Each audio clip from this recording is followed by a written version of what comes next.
तो आइए प्रिय दर्शक बंधुओं, देखते हैं कि स्त्रियों के अंदर किस श्राप के कारण काम वासना की भूख जागृत हुई थी और किस श्राप के कारण देवराज इंद्र के शरीर पर योनियां बन गई थीं। प्रिय दर्शक बंधुओं, आज हम इस कहानी में आपको विस्तार रूप से यही समझाने वाले हैं। प्रिय मित्रों, प्राचीन काल की बात है। देवराज इंद्र अपने पर सवार होकर वन भ्रमण के लिए निकलते हैं, अर्थात जंगल में घूमने के लिए निकलते हैं। जैसे ही देवराज इंद्र अपने को लेकर घूम रहे होते हैं तो उन्हें उस वन के अंदर एक कुटिया दिखाई देती है। जब वो ध्यान से देखते हैं तो उस कुटिया के अंदर एक बहुत ही सुंदर स्त्री दिखाई देती है। प्रिय मित्रों, जैसे ही देवराज इंद्र को वो सुंदर स्त्री दिखाई देती है तो वे मंत्रमुग्ध हो जाते हैं और मन ही मन उससे प्रेम कर बैठते हैं। प्रिय मित्रों, उस सुंदर स्त्री को देखकर देवराज इंद्र इस कदर उसके प्यार में खो जाते हैं कि वो अपना धर्म भी भूल जाते हैं और उसे जी जान से प्रेम करने लगते हैं। प्रिय दर्शक बंधुओं, उस समय देवराज इंद्र को यह ज्ञात नहीं था कि जिस स्त्री से वो प्रेम कर रहे हैं वो महान तेजस्वी गौतम आर्षि की पत्नी है। प्रिय दर्शक बंधुओं, उस दिन तो देवराज इंद्र गौतम अर्षि की पत्नी को दूर से ही देखकर चले जाते हैं, परंतु इंद्रलोक में पहुंचने के बाद उनका मन बेचैन हो जाता है और हर समय उसी स्त्री के बारे में सोचने लगते हैं जिसे उन्होंने उस जंगल में देखा था।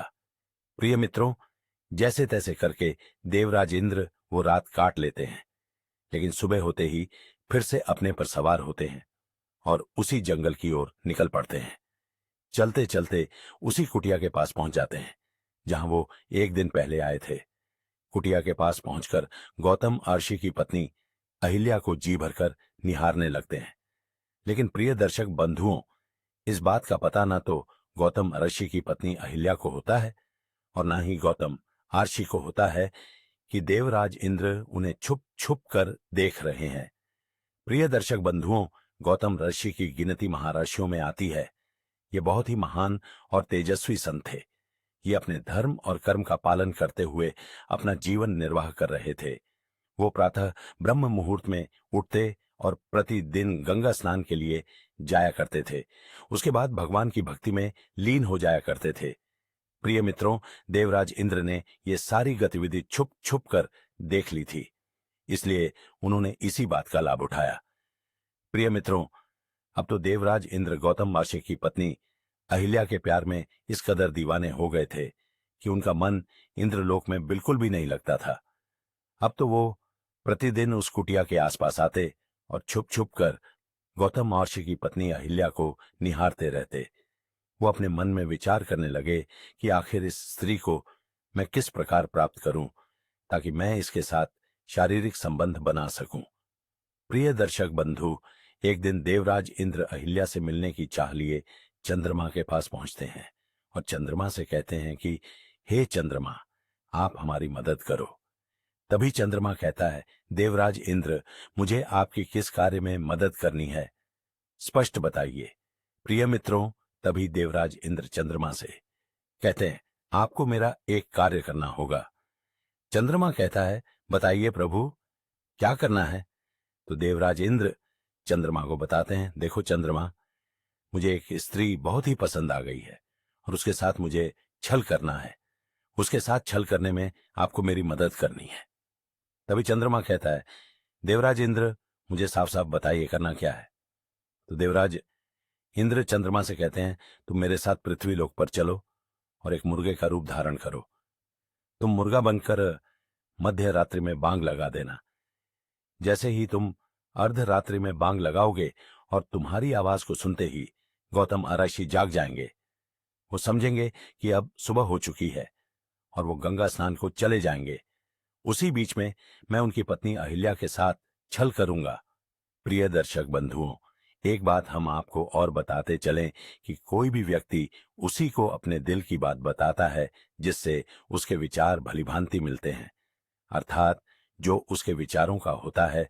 तो चंद्रमा और इंद्र एक ही विचारों के थे, क्योंकि प्रिय मित्रों, चंद्रमा भी अपने गुरु की पत्नी को लेकर भाग गया था और इंद्र ने भी एक महान आर्षि की पत्नी के साथ छल किया था। तो दोनों के विचार मिल गए प्रिय बंधुओं, और दोनों एक दिन पृथ्वी लोक पर जाते हैं।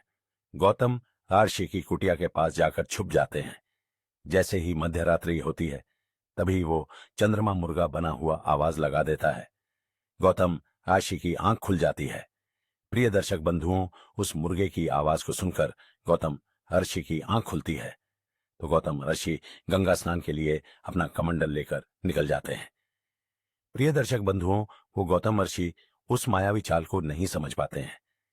वो ये नहीं समझ पाते हैं कि ये एक माया है। प्रिय दर्शक बंधुओं, वो गौतम महर्षि उस झूठे सवेरे को देखकर गंगा स्नान को चले जाते हैं। उसी समय प्रिय मित्रों, देवराज इंद्र गौतम महर्षि का बेस बनाते हैं और अहिल्या से छल करने के लिए उनकी कुटिया में घुस जाते हैं। अहिल्या के पास जाकर मीठी मीठी प्रेम भरी बातें करने लगते हैं। प्रिय मित्रों, बातें करते करते देवराज इंद्र अहिल्या को अपनी बाहों में लेते हैं। उधर क्या होता है, जब गौतम महर्षि गंगा किनारे गंगा स्नान को पहुंचते हैं, तो उस समय न तो उन्हें किसी पशु पक्षी व अन्य जीव की आवाज सुनाई देती है और न ही कोई गंगा स्नान करते हुए दिखाई देता है। अर्थात उन्हें किसी भी प्रकार की कोई हलचल दिखाई नहीं देती है। प्रिय मित्रों, वो इस बात को भलीभांति समझ जाते हैं कि हो न हो ये किसी की मायावी चाल है। प्रिय मित्रों, इस बात का उन्हें आभास हो जाता है कि अब मेरे साथ छल हो रहा है। अपने मन में यह विचार करने के बाद वो गौतम महर्षि वहां से तुरंत कुटिया की ओर लगते हैं। अपनी कुटिया के समीप आकर वो देखते हैं कि कुटिया के द्वार पर एक मुर्गा बैठा हुआ है। वो गौतम महर्षि अपनी अंजलि में जल लेते हैं और मंत्र उस मुर्गे पर मारते हैं, तो वो चंद्रमा अपने असली रूप में आ जाता है। जैसे ही कुटिया के अंदर पहुंचते हैं, तो देखते हैं कि उन्हीं के बेस में एक पुरुष उनकी पत्नी के साथ शारीरिक संबंध बना रहा है। प्रिय दर्शक बंधुओं, जैसे ही गौतम महर्षि इस दृश्य को देखते हैं, तो उन्हें अत्यधिक क्रोध आ जाता है। उनके नेत्र लाल हो जाते हैं और कहते हैं, हे मूर्ख स्त्री, तुझे अपने पराये में कोई फर्क नजर नहीं आया। तुझ में अपने पराये को पहचानने की शक्ति नहीं है, तो ऐसी स्त्री से क्या लाभ। तुझे तो पत्थर हो जाना चाहिए। पत्थर, और वो अपनी पत्नी को पत्थर होने का श्राप दे देते हैं। इसके बाद वे और भी क्रोधित हो जाते हैं और इंद्र को काम वासना का भूखा समझकर इंद्र को श्राप देते हुए कहते हैं, हे देवराज इंद्र, तुम्हारे अंदर काम वासना की शक्ति बहुत अधिक है। तुम हर स्त्री पर आसक्त हो जाते हो, इसलिए मैं तुम्हें श्राप देता हूं कि तुम्हारे शरीर पर योनियां बन जाएंगी। प्रिय दर्शक बंधुओं, जैसे ही ये श्राप गौतम महर्षि इंद्रदेव को देते हैं, तो प्रिय मित्रों, उसी समय देवराज इंद्र के शरीर पर योनियां बन जाती हैं। प्रिय दर्शक बंधुओं, ये सब देखकर देवराज इंद्र गौतम महर्षि के चरणों में गिरकर क्षमा याचना करने लगते हैं और अपने द्वारा किए गए जघन्य पाप की क्षमा मांगने लगते हैं। प्रिय मित्रों, इंद्र की बार बार विनती करने के बाद गौतम ऋषि इंद्र से कहते हैं, हे इंद्र, मैं अपने श्राप को वापस तो नहीं ले सकता और ना ही मेरे मुख से निकला हुआ श्राप झूठा हो सकता है, लेकिन मैं उसमें बदलाव अवश्य कर सकता हूं। इसलिए हे देवराज इंद्र, जो तुम्हारे शरीर पर योनियां बन गई हैं, ये योनियां आंखों में परिवर्तित हो जाएंगी।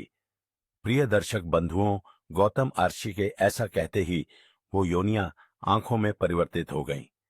प्रिय मित्रों, गौतम महर्षि ने जो अपनी पत्नी को पत्थर होने का श्राप दिया था, तो गौतम महर्षि की पत्नी अहिल्या उनसे कहती हैं, हे स्वामी, इसमें मेरा कोई दोष नहीं है, इसमें मेरी कोई भी गलती नहीं है जो आपने मुझे पाषाण होने का श्राप दे दिया, क्योंकि मुझे इस बात का बिल्कुल भी एहसास नहीं हुआ कि मेरे साथ आकर के जिसने भी छल किया है, अर्थात जिसने मेरे साथ संबंध बनाए हैं, वो कौन है, क्योंकि वो तो आपके रूप में आया था, तो मैं तो आपको ही समझ रही थी। इसलिए इसमें मेरी कोई भी गलती नहीं है, मेरा कोई भी कसूर नहीं है। प्रिय दर्शक बंधुओं, उनके मुख से ऐसी बात सुनने के बाद गौतम महर्षि अपनी पत्नी अहिल्या से कहते हैं, मैं अपने मुख से दिया हुआ श्राप वापस तो नहीं ले सकता, परंतु मैं तुम्हें एक वरदान अवश्य दे सकता हूं। कुछ समय बाद जब भगवान श्री हरि विष्णु मर्यादा पुरुषोत्तम भगवान श्री राम के रूप में अवतरित होंगे, वो ही आकर के तुम्हारा उद्धार करेंगे उनके चरण स्पर्श होते ही तुम पुनः इसी रूप में आ जाओगी। प्रिय दर्शक बंधुओं, इस प्रकार से काफी समय व्यतीत हो जाता है। भगवान श्री हरि विष्णु मर्यादा पुरुषोत्तम श्री राम के रूप में अवतरित होते हैं। अवतरित होने के बाद अपने गुरु के साथ उसी स्थान पर पहुंचते हैं जहां गौतम आर्षि की पत्नी अहिल्या पत्थर की शिला बनी हुई थी। वो अपने गुरु से पूछते हैं, हे गुरुदेव, ये पत्थर नुमा स्त्री कौन है? तो उनके गुरु उन्हें बताते हुए कहते हैं, हे बेटा राम, ये गौतम अर्ष की पत्नी अहिल्या है और बरसों से आपकी प्रतीक्षा कर रही हैं कि आप यहां आएं और इनका उद्धार करें। तभी मर्यादा पुरुषोत्तम भगवान श्री राम अपने चरणों से शिला को छूते हैं और वो शिला एक स्त्री के रूप में परिवर्तित हो जाती है, अर्थात अहिल्या का उद्धार हो जाता है। तो प्रिय दर्शक बंधुओं, ये थी आज की हमारी छोटी सी कहानी। यदि आपको कहानी पसंद आई हो तो वीडियो को लाइक करें, अच्छे अच्छे कमेंट करें और अपने सगे संबंधियों तक शेयर अवश्य करें। प्रिय मित्रों, फिर मिलेंगे इसी प्रकार के ज्ञानवर्धक चर्चा के साथ। इसी के साथ प्रिय दोस्तों, राधे राधे, जय श्री कृष्णा। क्योरी